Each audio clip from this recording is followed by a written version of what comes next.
There's a lot to see and a lot to enjoy in Destiny, but something we really recommend you get involved in as quickly as you can are the strike missions.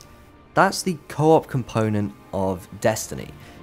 It's a mode that matchmakes you into a fire team with 2 other guardians if you don't have any friends online, and pits you in these maps that are just really unrelentingly sort of challenging. They last from anywhere between 20 and 60 minutes depending on difficulty and squad competency, and they really will test you, but they're a lot of fun. They put you against waves and waves of enemies.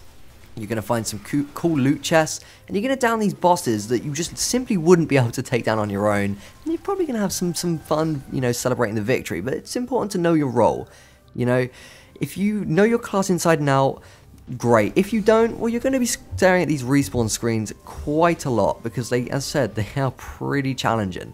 So, Titans are going to want to get up there in the middle of the fray. The Hunters, well, they're probably going to want to sit back and deal out some damage from afar. And your Warlocks, well, it's probably a good idea to sort of sit in a middle distance and deal out some super space magic, which, let's be honest, of course you're going to want to do that. So, if you know your role, you're probably not going to have any problems, but just keep an eye on the screen. When it says respawn restricted, that's when you know stuff's about to get really difficult. And here's a bit of advice: don't revive people if they go down here, because you know what? They're going to go down for about 30 seconds. Really, in the grand scheme of things, that's not that long, because if everyone dies, you're all going back to a checkpoint, and that's seriously not cool. So just see if you can wait it out if possible. Next up, prepare for a long haul. As said, these things do take 20 to 60 minutes, and if you're not all working together, they really can take a while, because some of these bosses just take an absolute beating.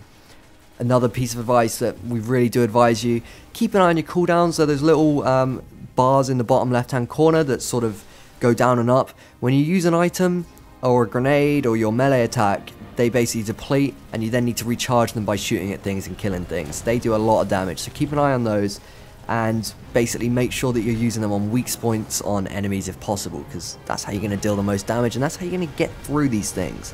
But you know what? The strike missions are a lot of fun. They're even better if you've got friends, so make sure you bring a microphone and have some fun, because this is where you're going to get the super loot that prepares you for Destiny's PvP mode, the Crucible.